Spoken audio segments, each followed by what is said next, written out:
ശിവപ്രസാദം ജ്യോതിഷത്തിലേക്ക് എല്ലാവർക്കും സ്വാഗതം. ഇന്ന് നമ്മളിവിടെ പറയാൻ പോകുന്നത് കാർത്തിക നക്ഷത്രക്കാരുടെ 2024 ഫലങ്ങളും അവർക്കുള്ള യോഗങ്ങളെ പറ്റിയൊക്കെയാണ് ഇന്നത്തെ ഈ വീഡിയോയിൽ നമ്മളിവിടെ പറയുന്നത്. അതായത് 2024 കാർത്തിക നക്ഷത്രക്കാർക്ക് അനുകൂലമായ പല നല്ല കാര്യങ്ങളും നടക്കുന്നതാണ്. അതായത് അവർക്ക് രാജതുല്യമായ രാജയോഗമാണ് അവർക്ക് ഈ വർഷം ഉണ്ടായിരിക്കുന്നത്. അതായത് അവർക്ക് സ്വഭാവ രീതി എന്ന് വെച്ചാൽ അവർക്ക് ശാന്തമായ ഒരു പെരുമാറ്റമാണ്. അവർ ആദ്യത്തെ ദശയിലാണ് അവർ ജനിക്കുന്നത്. അവർക്ക് അസാമാന്യമായ കഴിവുകളൊക്കെ ഉള്ളവരാണ് അവർ. അതായത് കാർത്തിക നക്ഷത്രക്കാരെ പറ്റി ഒരു പേര് പറയും, അതായത് കാർത്തിക കീർത്തി കേൾക്കുമെന്ന് പറയും. അതായത് അത് ഈ വർഷം അവർക്കത് ഫലവത്തായിട്ട് വരുന്നതാണ്. അതായത് പല രീതിയിൽ വിദ്യാഭ്യാസം ചെയ്യുന്ന കുട്ടികൾക്കാണെങ്കിൽ അവർ അതായത് വിദ്യാഭ്യാസത്തിൽ അവർക്ക് വലിയ ഉയർച്ചയായിരിക്കും. അതോടൊപ്പം തന്നെ റിസൾട്ടൊക്കെ വരികയാണെങ്കിൽ ഉന്നത വിജയം അവർക്ക് പ്രതീക്ഷിക്കാം. അതുപോലെ തന്നെ അവർ ബിസിനസ്സൊക്കെ രംഗത്തിൽ പ്രവർത്തിക്കുന്നവർക്കാണെങ്കിൽ ബിസിനസ്സിൽ നല്ല ഉയർച്ചയായിരിക്കും. അതായത് ബിസിനസ്സിലൊക്കെ ഉയർച്ച കാരണം അവർ പിന്നെയും വേറെയും ബിസിനസ് സ്ഥാപനങ്ങളൊക്കെ അവർ പിന്നെയും ഇടാനും അതിൽ ഫസ്റ്റിലെ ബിസിനസ്സിൻ്റെ ലാഭം കൊണ്ട് തന്നെ അവർ പിന്നെയും ബിസിനസ്സിലൊക്കെ വേറെ സ്ഥാപനങ്ങളൊക്കെ ഇടാൻ അവർക്ക് യോഗമുണ്ട്. അതുപോലെ ബിസിനസ് തുടങ്ങാൻ ആഗ്രഹിച്ചിരിക്കുന്നവർക്കാണെങ്കിൽ അവർക്കും നല്ല സമയമാണ്. അതായത് അവർക്ക് വ്യാഴ അനുകൂലതയിൽ വന്നിരിക്കുകയാണ്. അതുകൊണ്ടാണ് അവർക്ക് ഈ രാജയോഗ തുല്യമായ പദവി അവരിൽ എത്തിയിരിക്കുന്നത്. അതായത് ഈ 2024. അതുപോലെ തന്നെ ഇവർ വിദേശത്ത് പോകാൻ ആഗ്രഹിച്ചിരിക്കുന്നവർക്കാണെങ്കിൽ വിദേശത്ത് അവർക്ക് നല്ല ജോലികൾ അവർക്ക് ലഭിക്കാൻ സാധ്യത, അവർ പ്രതീക്ഷിക്കുന്നതിനപ്പുറം നല്ലൊരു ജോലി അവർക്ക് പ്രതീക്ഷിക്കാം. അതായത് അവർക്ക് ലഭിക്കും, ഉറപ്പാണ്. അതുപോലെ വളരെയധികം ബുദ്ധിമതികളുമാണ് ഈ നക്ഷത്രത്തിൽ പെടുന്നവർ. അവർ സ്വന്തം അധ്വാനത്തിലൂടെയാണ് അവർക്ക് വിജയിക്കാൻ സാധിക്കുന്നത്. മറ്റുള്ളവരുടെയൊക്കെ ഉപദേശങ്ങളൊക്കെ അവർ അനുസരിക്കുന്നവരാണ്. പ്രത്യേകിച്ച് ഇവർ മാതൃഭക്തരാണ്. മാതാവിനെ ഇവർ എപ്പോഴും ചേർത്ത് നിർത്തുക. മാതാവിൻ്റെ അനുഗ്രഹവും സ്നേഹവും അതുപോലെ അവരുടെ പ്രാർത്ഥനയുമാണ് ഇവരുടെ എല്ലാ വിജയങ്ങൾക്കും പിന്നിലുള്ളത്. അതുകൊണ്ട് ഒരിക്കലും മാതാവിന് അനിഷ്ടമായിട്ടുള്ള ഒരു കാര്യങ്ങളും നമ്മൾ ചെയ്യല്.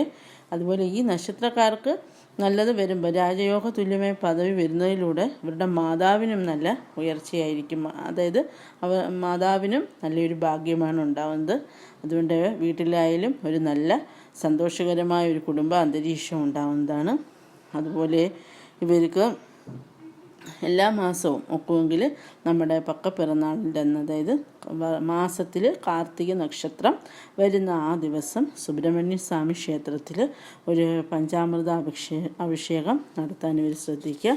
ഇവരുടെ ഈ ബലം, അതായത് ഈ അനുഗ്രഹങ്ങളൊക്കെ വർദ്ധിച്ചു വരാൻ, അതുപോലെ ഭഗവാന്റെ ഒരു അനുഗ്രഹം നമുക്ക് കിട്ടാൻ, പ്രത്യേകം ഒരു അനുഗ്രഹം കിട്ടാനും ഇത് നമ്മളെ സഹായിക്കും.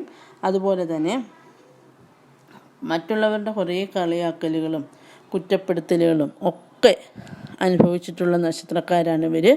അവർക്കൊക്കെ ഒരു തിരിച്ചടിയായിരിക്കും അവർക്ക് ഈ വർഷം എന്ന് പറയുന്നത്. അതായത് നമ്മളെ എത്ര കളിയാക്കിയിട്ടുണ്ടാവുമോ അവരൊക്കെ അത്ഭുതപ്പെടുന്ന രീതിയിലായിരിക്കും ഇനി മുന്നോട്ട് അവരുടെ ജീവിതം എന്ന് പറയുന്നത്.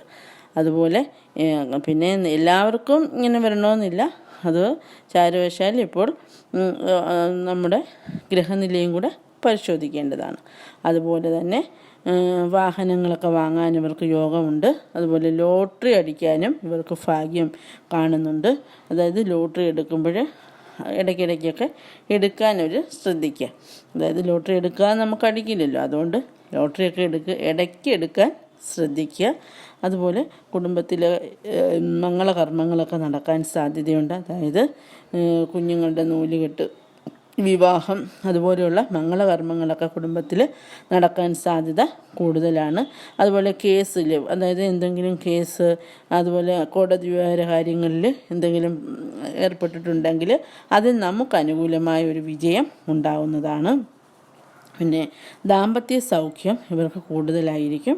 അതായത് ഭാര്യയുമൊത്ത് സന്തോഷകരമായ ഒരു ജീവിതം നയിക്കാൻ ഇവർക്ക് സാധിക്കും. പിന്നെ പൊതുജനങ്ങൾ, അതായത് തിരഞ്ഞെടുപ്പിലും അതുപോലെയുള്ള കാര്യങ്ങളിൽ പൊതുപ്രവർത്തനങ്ങളിൽ ഏർപ്പെട്ടിരിക്കുന്നവർക്കും നല്ല സമയമാണ്, അവർക്ക് അനുകൂലമായ സമയമാണ്. അതുപോലെ ഇവർ 24-25 വയസ്സ് വരെയൊക്കെ ജീവിതത്തിൽ വളരെയധികം ക്ലേശങ്ങളും കഷ്ടപ്പാടും ഒക്കെ അനുഭവിച്ചിട്ടുള്ളവരാണ്. അതിനുശേഷമായിരിക്കും ഇവർക്ക് ജീവിതത്തിലൊരു മേൽഗതി ഉണ്ടാവുക. ഒരു 40 വയസ്സ് കഴിയുന്നതോടെ ഇവർക്ക് ജീവിതത്തിൽ ഉയർച്ച തന്നെയാണ് ഉണ്ടാവുക. ഈ കാർത്തിക നാളുകാർക്ക് എല്ലാവിധ ഐശ്വര്യങ്ങളും ഉണ്ടാകട്ടെ. അതായത് എല്ലാ ദുഃഖങ്ങളും, അവരുടെ ദുഃഖങ്ങളെല്ലാം മാറി അവർക്ക് രാജതുല്യമായ ഒരു പദവിയിൽ ജീവിക്കാൻ അവർക്ക് സാധിക്കട്ടെ എന്ന് ആശംസിക്കുന്നു. അതുപോലെ എല്ലാവർക്കും എല്ലാ നന്മകളും ഉണ്ടാകട്ടെ.